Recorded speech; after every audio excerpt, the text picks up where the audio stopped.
ये जो आपकी होंडा की तरफ से CB350 RS जो आती है, ये आपका इसमें 348 सीसी का सिंगल सिलेंडर मिल जाता है आपको, और ये करीबन 21 bhp की आपकी जो है पावर निकाल के देती है। बाकी आप देख सकते हैं, मतलब मैंने 8,500 किलोमीटर चला दिया, तो मुझे अच्छा खासा एक्सपीरियंस हो गया कि इसकी क्या प्रॉज हैं, क्या कौन्स हैं। अगर आप ये लेने की सोच रहे हैं तो इस वीडियो को पूरा जरूर देखिएगा। मैं काफ़ी कुछ बताने वाला हूँ कि मैं होंडा नहीं लेना चाहता था, बट फिर भी मैं होंडा ले ली, तो वीडियो देखते रहो। इसकी बिल्ड क्वालिटी में कैसा फील आता है? होंडा है तो मैं बोलूँगा कि इस पर क्वेश्चन होना ही नहीं चाहिए।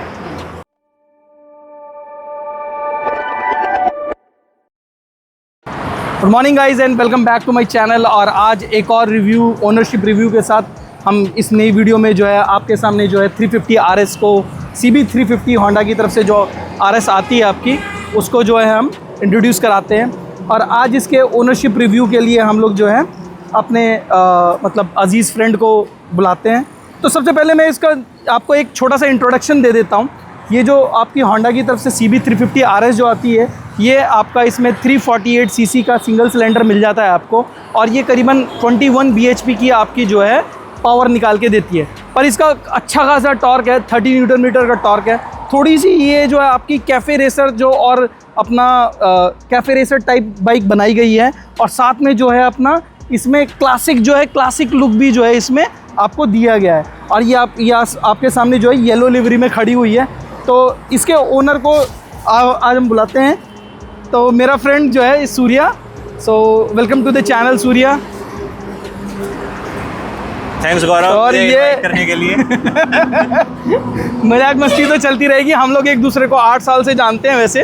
तो चलिए, मेरा सबसे फर्स्ट क्वेश्चन सबसे ये कि एक ही चीज़ रहता है कि भाई बाइक ये आपने कब ली, कब परचेज़ करी, और कितना किलोमीटर इसको आपने चला लिया अभी तक? ये मैंने बाइक ली है 1 साल पहले, पिछले अगस्त में ही ली है, मतलब अगस्त 2024 में ली है, अभी अगस्त 2025 चल रहा है। ठीक है, किलोमीटर की बात करें तो 8,500 किलोमीटर चल चुकी है, 8,500 से ऊपर ये चल चुकी है।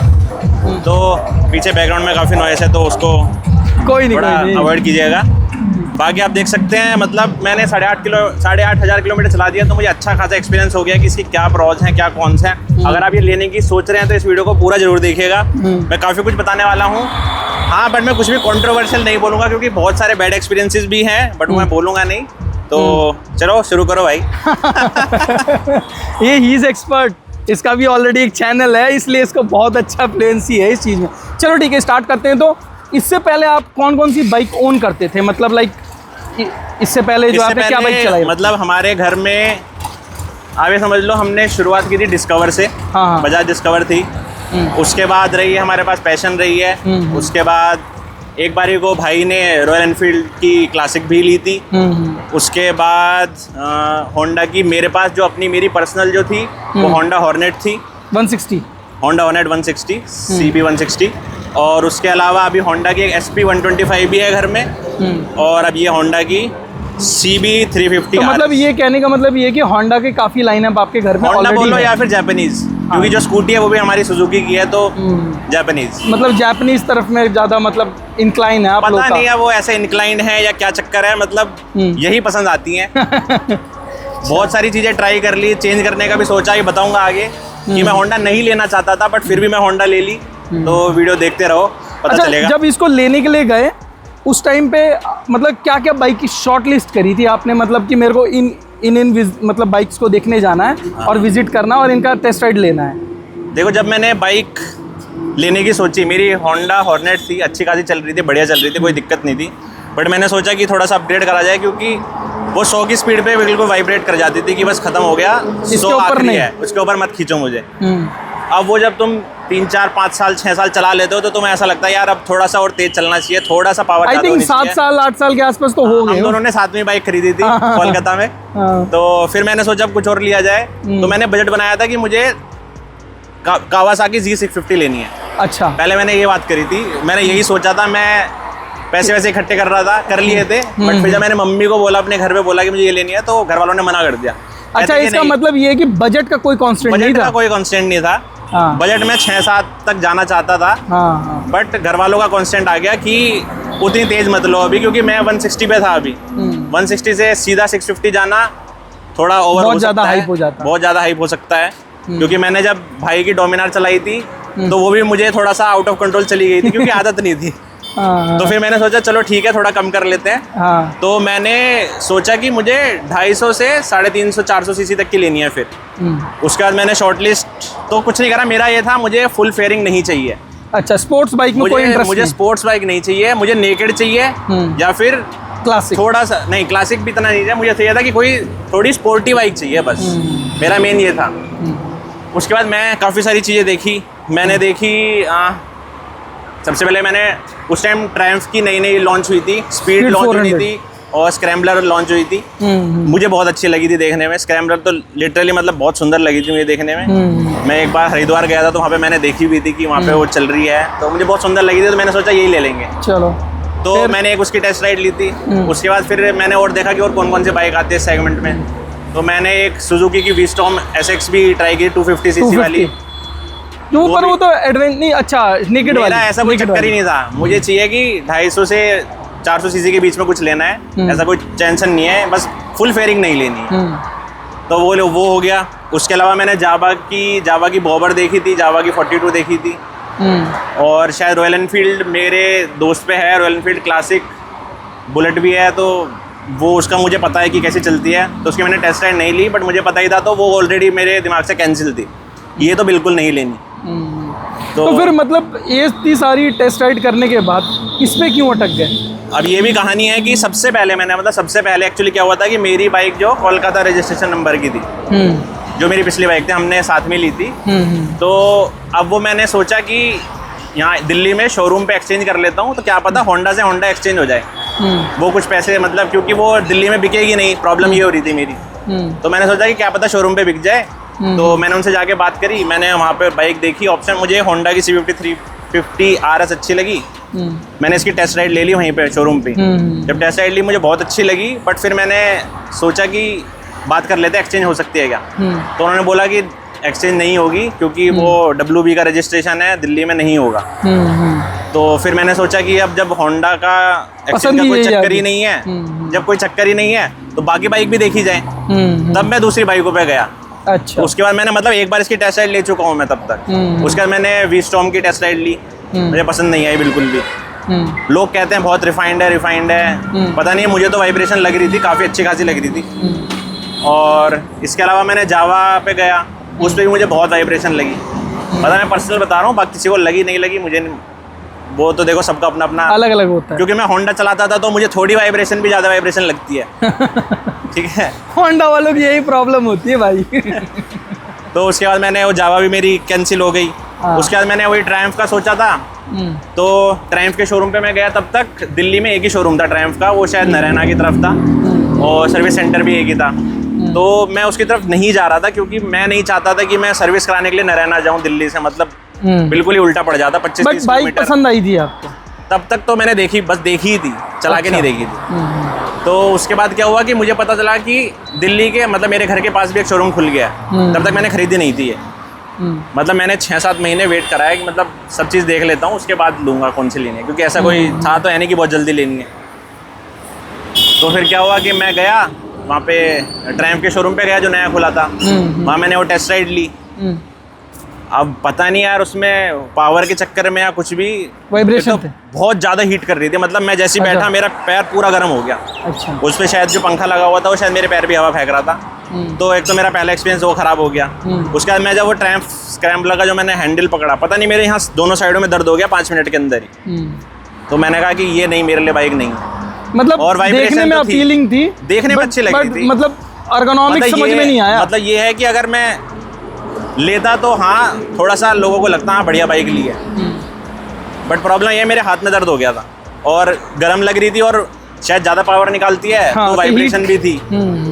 तो मैंने कितना 2-3 ज़्यादा तो उन्होंने टेस्ट राइड नहीं दी थी, 2-3 किलोमीटर की दी थी। 2 बार ली थी मैंने, बट फिर भी मुझे समझ में नहीं आई, तो वो ट्रायम्फ भी कैंसिल कर दी। मतलब मैंने सब टेस्ट राइड करके फिर मैं दोबारा होंडा पे आया। अच्छा। फिर मैं दोबारा होंडा के शोरूम गया, तो उन्होंने मतलब मैंने उनसे रेट वेट पता किया कोई डिस्काउंट चल रहा है क्या नहीं, तो उन्होंने बताया था कि एक डिस्काउंट चल रहा था। मैंने कहा ठीक है।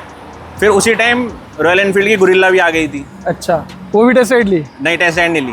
रॉयल एनफील्ड तो कैंसिल कर दिया था मैंने, बट मेरे भाई को पसंद है रॉयल एनफील्ड, तो लेके गया। उसने बोला कि एक बार चलते हैं। हिमालयन भी आई थी, गुरिल्ला भी आई थी। अच्छा, मैंने कहा चलो देख लेते हैं क्या फर्क पड़ रहा सही है। जाके देखा, हिमालयन बहुत ऊंची लगी मुझे, तो मैंने कहा नहीं, हिमालय उतना एडवेंचर नहीं चाहिए। पैर नहीं टिके? नहीं, पैर तो मेरे आ जाते, उतना एडवेंचर नहीं चाहिए जिंदगी में। अच्छा।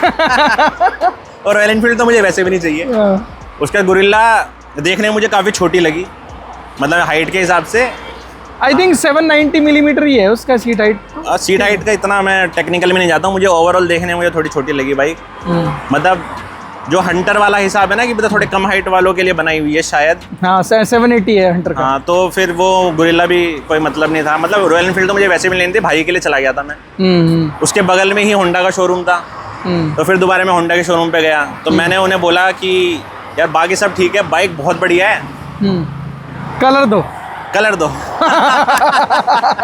कलर दो। कलर दो। बट भाई कलर के लिए तो भूल जाओ, कलर वलर कुछ नहीं आता। 3-4 कलर हैं सीधे सीधे। एक आती है ब्लू कलर की, नहीं चाहिए। एक आती है रेड कलर की, घर वालों ने मना कर दिया लाल कलर की बाइक नहीं लेनी। और मुझे भी पर्सनली ऐसी कोई पसंद नहीं लगी। एक ग्रे थी, वो उन पे अवेलेबल नहीं थी, बट मैंने देखी तो मुझे कोई ऐसी कोई खास लगी नहीं। घूम फिर के इसी पे आया मैं। ये भी मतलब मुझे कलर इतना अच्छा नहीं लगा उस टाइम, थोड़ा टैक्सी टाइप कलर हो जाता है कि मतलब ब्लैक, हाँ ब्लैक और येलो टाइप। बट ठीक है, ऑप्शन नहीं है तो क्या करें, होंडा ही चलाना है तो क्या करें। तो इस तरीके से आखिरी में पहुंचे। हाँ, नहीं फिर मैं वो छोड़ के चला गया। अच्छा, फिर मैं घर चला गया। फिर पता नहीं, मैंने घर पे थोड़ा सा डिस्कशन करा, फिर मैंने सबसे अच्छी बात है होंडा की कि वो घर पे आके टेस्ट राइड करा देते हैं। अच्छा, फिर मैंने होम टेस्ट राइड अवेलेबल है। फिर मैंने उन्हें फ़ोन किया, उन्होंने बोला कि ठीक है सर आ जाएंगे। वो फिर आए, मैंने फिर से टेस्ट राइड ली इसकी। इतनी सारी टेस्ट राइड लेने के बाद भी मुझे सबसे अच्छी यही लगी चलाने में। तो आखिरी में जाके मैंने कहा अब यही लेनी पड़ेगी, मतलब पड़ेगी वाली बात आ गई थी। क्योंकि मुझे और कोई समझ में नहीं आ रही थी। तो चलो ठीक है, आपकी स्टोरी तो कंप्लीट हो गई कि भाई तो कैसे आप इस पे पहुंचे, पर प्रो क्या लगे, मतलब प्रो और कॉन्स बताओ। प्रो यार देखो, बोलने की बात अलग होती है, आप चला के देखोगे ना प्यार हो जाएगा। मतलब सीधी सी बात मेरा तो ये है कि जो बाइक चलाता है और अगर 160-200 सीसी से अपग्रेड करना चाहता है तो एनफील्ड चला लो या कोई सी भी जावा चला लो, कोई भी चला। जब ये चलाओगे ना तो लगेगा कि भाई यही बाइक है। प्रो इसमें है वाइब्रेशन बिल्कुल नहीं है। अच्छा, होंडा में वाइब्रेशन है साले, ये तो कंट्रोवर्सी कर रहा है लौंडा ये। नहीं मतलब वाइब्रेशन नहीं है इसमें, पता नहीं एक दिक्कत है या क्या है, मुझे पता नहीं। बट जब मैं इसको, शायद वो रॉन्ग गियर वाला जो हिसाब होता है वो वाला है कि 80 से पहले अगर मैंने 5वां गियर डाल दिया तो ये बाइक हिलती है, मतलब वाइब्रेट नहीं करती है, हिलती है। तो वो बहुत गंदा लगता है। अच्छा, ये कौन हो गया? तगड़ा ही कौन है वो तो मतलब। अच्छा। और अगर मैंने इसको पीछे किसी को बैठा लिया फिर तो ये बहुत ज़्यादा ही हिलती है। तो मतलब ऐसा लगता है कि पीछे ना ही बैठा के चलाओ किसी को तो ज़्यादा बेटर लगता है शायद मुझे। मतलब वही है कि वो रॉन्ग गियर वाली बात आ जाती है कि भाई ऐसा लगता है तुम गलत गियर में चला रहे हो, तो मैं गियर चेंज करना पड़ता है, तब जाके इसका हिलना विलना सब ठीक हो जाता है। तो कोई दिक्कत नहीं है। वैसे अकेले बैठ के चला रहे हो, 5वां गियर 80 के बाद डालो, मस्त चलती है। बस यही है कि 5वें, मतलब ये जैसे आपने 5वां गियर डाला तो आपकी स्पीड तो नहीं बढ़ेगी। जो स्पीड बढ़ानी है वो 4थे गियर में बढ़ा लो। 5वां गियर तो ऐसा है कि 5वां गियर डाल दो और के लिए क्रूज करते रहो, क्योंकि वो कितना भी आप थ्रॉटल दे लो वो ज़्यादा खिंचती नहीं है। अब वो इसकी मैकेनिक्स ऐसी होगी। अब मैं ज़्यादा उसके अलावा और कौन सा कौन लगा? कौन? ये पत्थर। भाई इसकी सीट नहीं है, बहुत टाइट है। मेरे पापा की भी यही कंप्लेन है भाई, बहुत टाइट सीट है। मतलब मुझे नहीं पता इतनी टाइट सीट क्यों बना रखी है। मैंने, आप देख सकते हो, ये अलग से सीट लगा रखी है। मैं ऐसे सीट वीट लगाने वाला बंदा हूँ नहीं, ज़्यादा मॉडिफिकेशन मतलब मुझे पसंद नहीं है सीट वीट में। बट मजबूरी, मतलब हद से ज़्यादा मजबूरी हो गई थी कि इस पे बैठा ही नहीं जाता था। मतलब 40-50 किलोमीटर, 30-40 किलोमीटर बाद तो ऐसा लगता था कि भाई खड़े हो जाओ। बहुत ज़्यादा टाइट सीट है जो इसकी डिफ़ॉल्ट सीट है। जैसे मैं पीछे अपने मदर को भी बैठाता हूँ कभी कभी, तो मम्मी भी जब जैसी उतरती हैं बोलती हैं कि क्या सीट है ये, बहुत गंदी है। तो और क्या कौन है इस सीट के अलावा? एक तो ये हो गया कौन, और कौन है, कलर नहीं आते। और हेडलाइट का क्या? हेडलाइट तो देखो एलईडी हेडलाइट है तो मैं कुछ बोल नहीं सकता, वो ऐसी सभी का ही यही चल रहा है आजकल। तो हेडलाइट तो मैं कंसिडर भी नहीं करता हूँ। मेरे अच्छा, लिए ये मेरे तो लिए ना हो तो वो प्रो है ना कौन है। हाँ, वो चलो ये तो कौन हो गया आपके लिए, प्रो क्या है इसमें? प्रो है, स्मूथ है, ठीक है, टायर बहुत बढ़िया है, एकदम मस्त चिपक के ब्रेकिंग चलती वगैरह है। कैसी? ब्रेकिंग बहुत बढ़िया है। पीछे वाला थोड़ा सा हल्का ब्रेक है, मतलब पीछे वाले ऐसे है कि बस स्लो करने के काम आता है, ब्रेक तो ओरिजिनल आगे से ही लगते हैं। अच्छा, मैं तो दोनों यूज़ करता हूँ साथ में, तो कोई दिक्कत नहीं है। ब्रेक बहुत बढ़िया है, इंजन बहुत बढ़िया है, रिफाइनमेंट काफ़ी अच्छी है। एक और कौन बोलूँ तो ये जो इसका ये है मडगार्ड। अच्छा मडगार्ड छोटा थोड़ा सा। मडगार्ड ये इतना आता है, तो अगर आप इसे बारिश में चलाओगे तो ये सारी बाइक गंदी हो जाएगी यहाँ से और तुम्हारे ऊपर भी आ जाएगी। तो ये मैंने मडगार्ड एक्सटेंडर लगाया, खुद ही लगाया है, ऑनलाइन ऑर्डर कर लिया था सही तो खुद ही लगा लिया। अभी भी इतना मज़ा नहीं है, बट हाँ ये काम चल रहा है, काम चल रहा है। इसके अलावा तो ऐसा कोई कौन ठीक है, अभी तो मुझे याद नहीं आ रहा। अब जैसे कि मतलब आप इसको लेने के लिए गए तो सर्विस जो अपने सेल्स वाले पर्सन है होंडा के जो है, उनके साथ कैसा एक्सपीरियंस रहा? मतलब कि उन्होंने, ये थोड़ा कंट्रोवर्शियल हो सकता है मैं ज़्यादा नहीं बोलूँगा इसके बारे में। बाकी देखो बढ़िया है, वो आपके लोकल डीलर पे डिपेंड करता है कि वो किस तरीके से डील कर रहा है आपको। आपका कैसा था फिर भी वैसे? मेरा ठीक ठाक ही था, अच्छा, मतलब ज़्यादा बढ़िया नहीं बोलूँगा, ज़्यादा बेकार नहीं बोलूँगा, बहुत नॉर्मल था, बहुत ठीक है, आया है ग्राहक तो ले लो, ऐसा टाइप है। बाकी उन्हें ही पता है कि अगर एक बार होंडा चला लेगा तो वो कहीं नहीं जाने वाला, तो वो कॉन्फिडेंस है उनमें। अच्छा, तो वो है कि हाँ ठीक है ले लो। सर्विस सेंटर का क्या? सर्विस सेंटर का बहुत बढ़िया है, मतलब मैंने तो ये भी, मतलब मेरे पापा के पास भी है तो मुझे पता है कि बिग विंग का अलग ही मतलब ये रहता है। हाँ मतलब तो ये है कि अगर आप छोटी बाइकों से सेग्रीगेशन है। हाँ, सबसे अच्छी बात यही है। मतलब जैसे पहले मेरे पे हॉर्नेट थी, तो मैं वो जो उनके जो रेड विंग बोलते हैं शायद, हाँ, रेड विंग वाले जो सर्विस सेंटर थे उस पर जाता था, तो वहाँ पे बहुत सारी एक्टिवा ही लगी रहती थी। मतलब चाहे सुबह सुबह पहुँच जाओ फिर भी इनकी 90% एक्टिवा ही तो बिकती है होंडा की। मतलब वो तो देखो मुझे पता नहीं, बट सर्विस सेंटर पे एक्टिवा ही हो रही होती थी वहाँ पे सर्विस। तो एक तो आपका नंबर बहुत लेट आता था, आप कितने जल्दी चले जाओ, भीड़ तो लगी रहती है, इसमें एक्सक्लूसिव फील कराते हैं। और भीड़ बहुत होती थी वहाँ पे, कभी पार्ट नहीं मिलते थे। मतलब ये रेड विंग के साथ चक्कर था, इसलिए मेरा एक ये भी था कि मुझे होंडा नहीं लेनी है शायद। अच्छा, ये क्या करें आ गए घूम फिर के इसी पे। बट ये तो बढ़िया है ना, बिग विंग है ना। बट बिग विंग में तो बहुत अच्छा एक्सपीरियंस है, बहुत बढ़िया। मतलब जाओ आराम से, लॉन्च वगैरह भी बहुत मस्त है, बैठो आराम से, मतलब आपको कुछ नहीं करना है, आपको बस सैटरडे संडे भी जाओगे ना, ज़्यादा से ज़्यादा 2-3 बाइक, 2-3 बाइक के बाद तुम्हारा नंबर आ जाता है। तो मतलब ये है कि तुम 2 घंटे में आराम से फ्री हो जाते हो, कोई टेंशन ही नहीं है, बहुत बढ़िया है। अपना लॉन्च में बैठो, बाकी मैकेनिक सामने काम कर रहा होता है, बिल्कुल कुछ बताना है तो जाके बता दो, देखते रहो पूरा टाइम, कोई टेंशन नहीं है। जैसे कोई रोक टोक नहीं है कि नहीं तुम बात नहीं कर सकते या नहीं, बहुत बढ़िया है। ये एक्सपीरियंस अच्छा है, मतलब सर्विस सेंटर का बहुत अच्छा एक्सपीरियंस है। अच्छा सर, कितनी सर्विसिंग करा ली इसमें? 3 सर्विस हो गई है। मतलब सर्विस इंटरवल फिर भी क्या है इसका, मतलब लाइक सर्विस इंटर तो वैसे तो 5000 बोलते हैं, 5000 किलोमीटर या 6 महीने, राइट? हाँ 5000 या 6 महीने। तो पहली तो 500 पे हुई थी, दूसरी वही 5000 के डिफरेंस पे है, बट मैंने थोड़ा जल्दी करा ली थी। मैंने दूसरी शायद 3800 किलोमीटर पे करा ली थी, और जो तीसरी मैंने कराई है वो 7500 किलोमीटर पे करा ली थी। अच्छा, क्योंकि मुझे कहीं जाना था तो मैंने कहा चलो करा लेते हैं। कितना मैक्सिमम कॉस्ट कितना दिया है सर्विस में? मैक्सिमम कॉस्ट मेरा भी पिछली में गया है 3600-3700 रुपये करीब गया है। उसमें मेरे दोनों ब्रेक पैड चेंज हुए थे, इसलिए उन्होंने चलो ये तो फ्री मतलब सर्विस ब्रेक पैड थे उसमें, बट वो मुझे कहीं जाना था तो लंबी राइड थी, तो उन्होंने बोला कि हम चेंज कर देते हैं, तो उन्होंने चेंज कर दिए। मिनिमम क्या कॉस्ट रहा है सर्विस? मिनिमम मेरे ख्याल से 2100-2200 रुपये। फिर भी ठीक है, नॉमिनल है, बहुत बढ़िया है, इतना तो काफ़ी सही है। इतना तो होता ही है, अब क्या करें। हाँ बट होंडा का लेबर कॉस्ट ज़्यादा है। हाँ, मतलब वो आगे पता चलेगा, वो तो अभी जब फ्री सर्विस खत्म हो गई 3, उसके बाद पता चलेगा कि क्या पता चलेगा। बट हाँ मेरी होंडा हॉर्नेट भी थी, तो उसमें भी लेबर कॉस्ट ज़्यादा लगता था मुझे। मैंने क्लच डलवाया था, मतलब ऐसा लग रहा था जो क्लच की कॉस्ट से ज़्यादा लेबर कॉस्ट है। तो अच्छा, इसका जो है पार्ट्स अवेलेबिलिटी का क्या सीन है? पार्ट्स सर्विस में तो शायद सभी मिल जाता होगा। देखो अभी तो मेरा ऐसा कुछ ख़राब हुआ नहीं, बट सभी मिल जाता होगा ऐसा लग रहा है मुझे, बट बाहर कुछ नहीं मिलता है। अच्छा, इसका मतलब अगर आपको एसेसरीज आफ्टर मार्केट कुछ लेना है, भूल जाओ।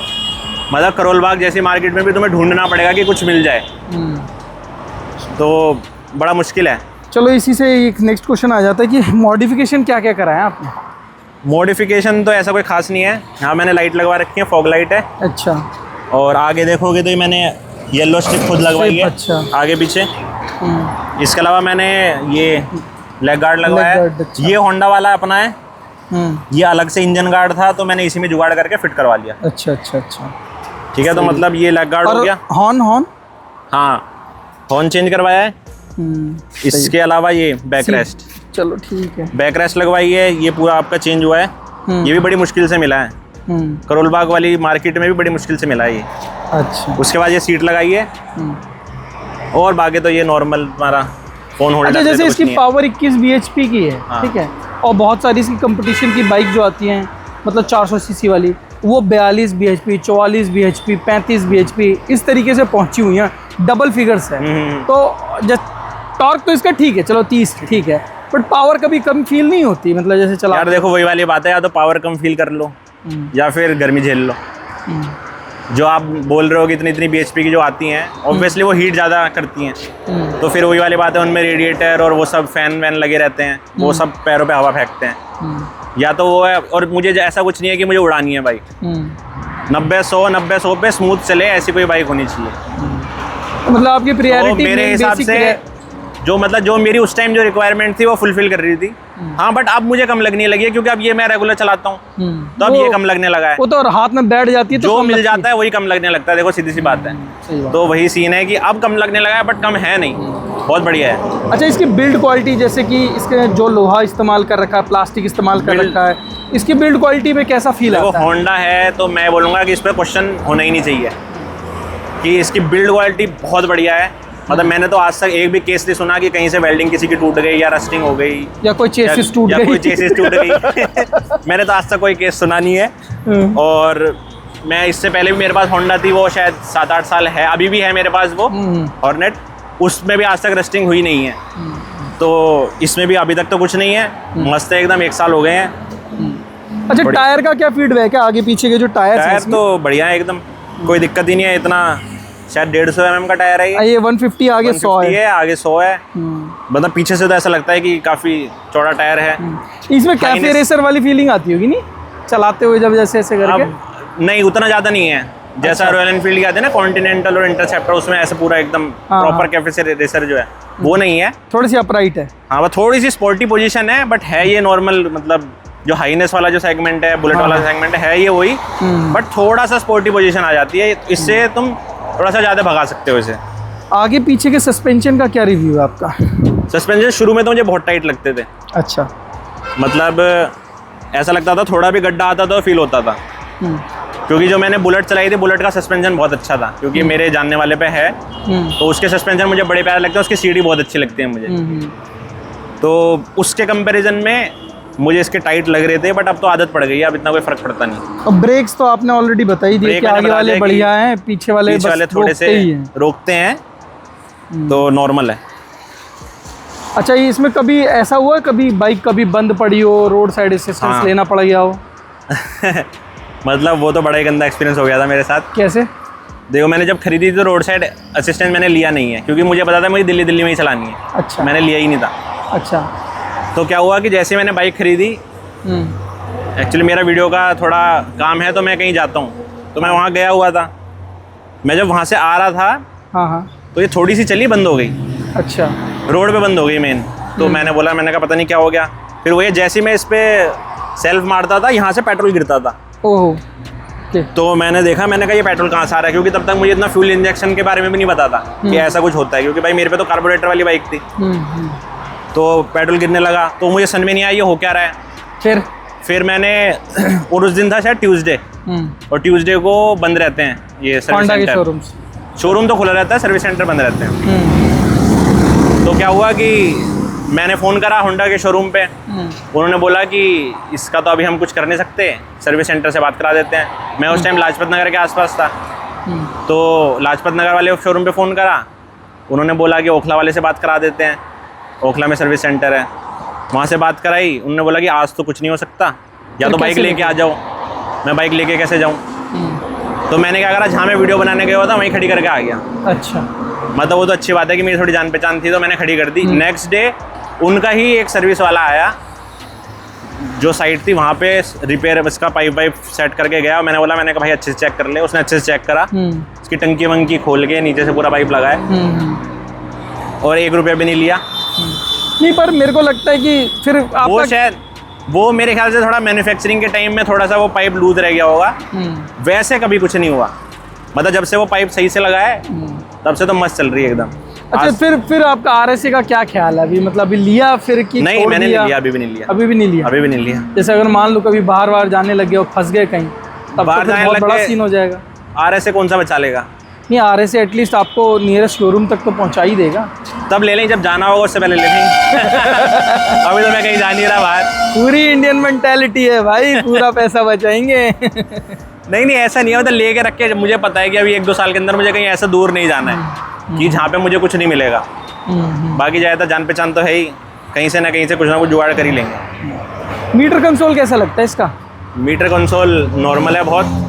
जैसे ऐसा फील नहीं होता जैसे इसमें होना चाहिए था यार कुछ, मतलब कम से कम LED डिजिटल वगैरह डिजिटल टाइप होना चाहिए था। डिजिटल हो जाता तो इसकी फील खत्म हो जाती ना।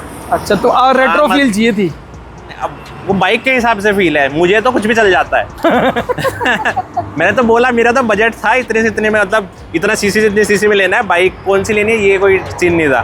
बट हाँ, मुझे ये पता है कि इसका जो मीटर है, जब ये इसकी जो क्या बोलते हैं कांटा जब ऊपर उठता है बढ़िया लगता है। बाकी सब कुछ है इसके मीटर में, सब बताया था, गियर भी बताया था, किलोमीटर भी बता देता है, trip 1 trip 2 neutral, traction control, ABS सब बता देता है, तो कोई दिक्कत ही नहीं है, बढ़िया है एकदम। अच्छा, ये इसका माइलेज क्या आ जाता है शहर में? माइलेज तो शुरू में जब मैंने ली थी, जब तक मैंने सर्विस नहीं कराई थी तब तक मुझे 30-31 का दे रही थी। फिर जब मैंने इसकी सर्विस करा ली फर्स्ट, उसके बाद से ये 35 प्लस देने लगी, मतलब कभी 35, 36, 37 इस हिसाब से। सिटी की बात कर रहा हूँ मैं, हाईवे की बात नहीं कर रहा। हाईवे में तो शायद 40 तक दे दे, बट 35 मान के चलो कि 35 देगी आपको एवरेज। तो हाईवे पे कभी टेस्ट नहीं करी? हाईवे पे चलाई है, बट वो ये ना हाईवे प्लस सिटी चलाई है। ऐसा नहीं है कि मैं बहुत कहीं हाईवे पे लंबा गया हूँ अभी तक, ये भाई चलता ही नहीं है कहीं।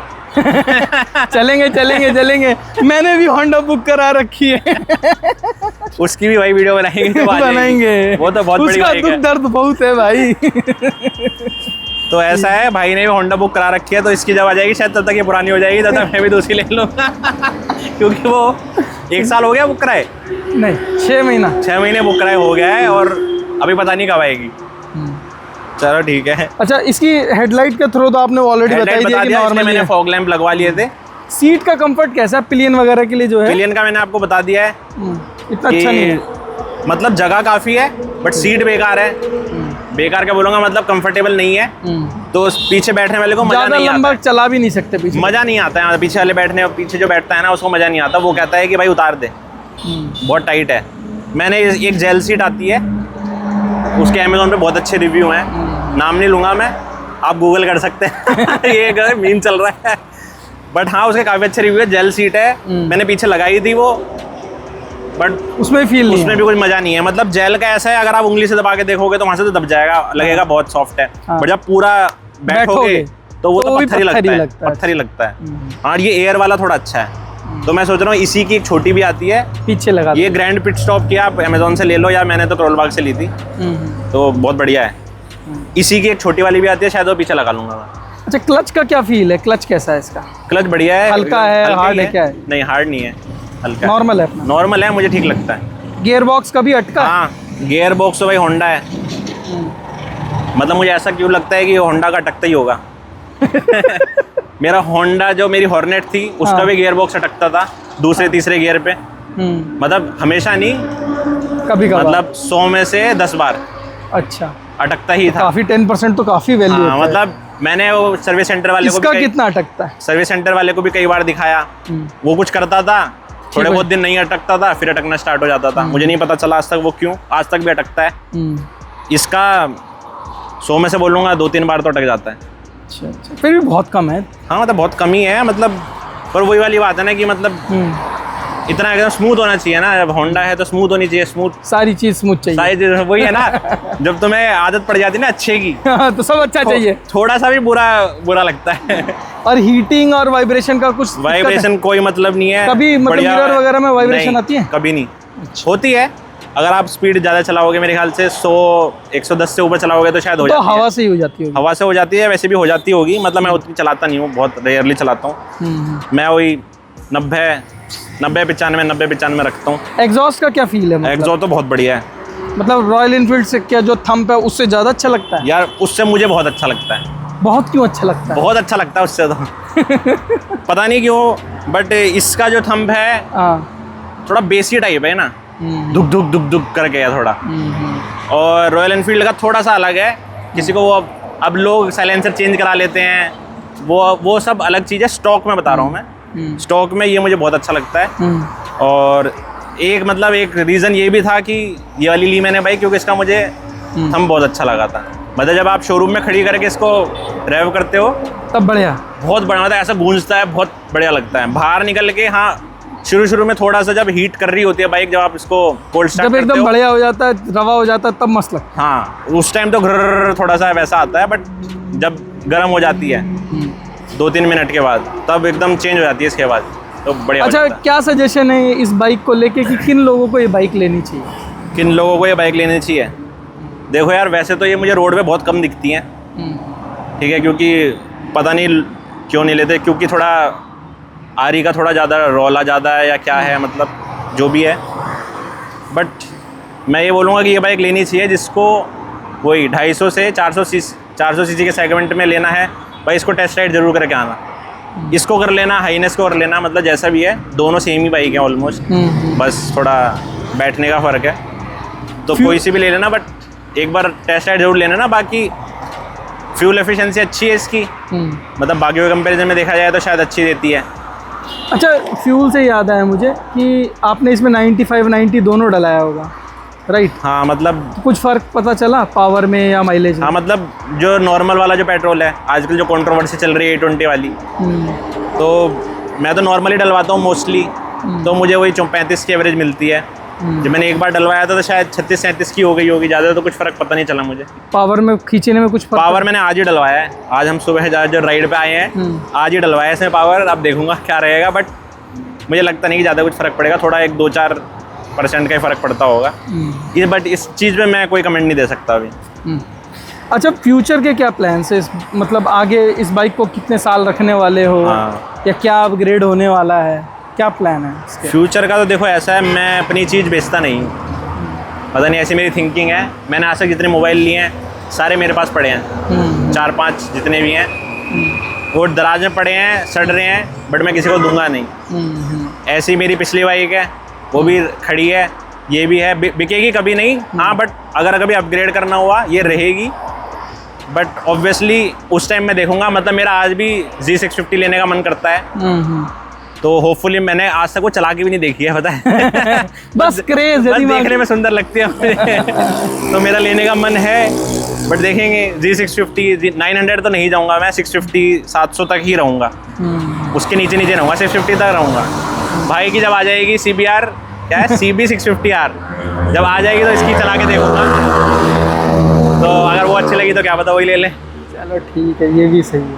अच्छा, कुछ लास्ट ऐसा नोट्स बोलना चाह रहे हो कि मतलब इस बाइक के बारे में जो मतलब जनता को पता होना चाहिए, ऐसा कुछ बोलना चाहते हो? हाँ, मैंने आपको बाइक हिलने के बारे में बता ही दिया कि थोड़ी सी हिलती है अगर आप गलत गियर में चला देते हो तो। मतलब मुझे नहीं लगता वो गलत गियर है या नहीं, बट हाँ इसके लिए गलत गियर है, क्योंकि इसकी बोलते हैं टॉल गियरिंग है कुछ। हाँ, टॉल गियरिंग है, कोई कंसेप्ट है वो, मैंने उसके बारे में ज़्यादा पढ़ा नहीं है, बट हाँ ठीक है, थोड़ी हिलती है। तो एक वो है, ऊपर से मैंने बाकी ज़्यादा कुछ ऐसा कोई ध्यान नहीं रखना है, बट हाँ सर्विस बहुत अच्छी है, सर्विस की टेंशन नहीं लेनी है। हाँ, अगर आपको मॉडिफिकेशन कराने का शौक़ है तो ये कि भाई मैं ये लगवा दूंगा, मैं वो लगवा लूँगा, तो शायद आपको दोबारा कंसिडर करने की ज़रूरत है, क्योंकि इसकी चीज़ें इतनी आराम से मिलती नहीं हैं, बहुत मुश्किल से मिलती हैं। और मेरे ख्याल से मेरा रेड विंग के साथ थोड़ा ज़्यादा अच्छा एक्सपीरियंस नहीं था, बट हाँ जो बिग विंग है उसके साथ तो बढ़िया चल रहा है अभी तक, कोई दिक्कत नहीं है, बढ़िया आप ले सकते हो। मतलब मेरे हिसाब से तो ले लो, जितने ज़्यादा लेंगे उतना अच्छा है, कम से कम कोई बाइक दिखेगी इसके बारे में, इसकी कुछ एक्सेसरीज आएंगी चलिए ठीक है, थैंक्स सूर्या, अपना वैल्यूएबल ओनरशिप रिव्यू जो है हमने जो आप भाई मैंने जो भी बताया किया। अपने हिसाब से बताया है, ठीक है, ऐसा कुछ मत ले लेना, दिल पे मत ले लेना क्योंकि मुझे नहीं पता आजकल किसी भी चीज़ की कंट्रोवर्सी बन जाती है। चलिए तो बाकी ठीक मेरा है। एक्सपीरियंस है जो है वो कंटिन्यू। चलिए तो ठीक है, आज की वीडियो में बस इतना ही, और होपफुली ये वीडियो आपको जो है कुछ ना कुछ वैल्यू ऐड ही करेगी। और मेरा एक सबसे रिक्वेस्ट है कि ये ऐसी वीडियोस हम लोग को लाने में बहुत मेहनत लगती है, और जो है सपोर्ट जो जब बहुत कम दिखता है एक्चुअली में, तो थोड़ा सा जो मोरल जो है ना वो थोड़ा डाउन हो जाता है। तो थोड़ा सा सपोर्ट दिखाइए, जो भी उस वीडियोस को यहाँ तक देख चुका है एटलीस्ट वो अब सब्सक्राइब कर दे, तो थोड़ा सा सपोर्ट दिखेगा, हमारा भी मनोबल बढ़ेगा, और ऐसी अच्छी वीडियोस जो हैं हम आपके लिए लाते रहेंगे। तब तक के लिए टाटा बाय बाय।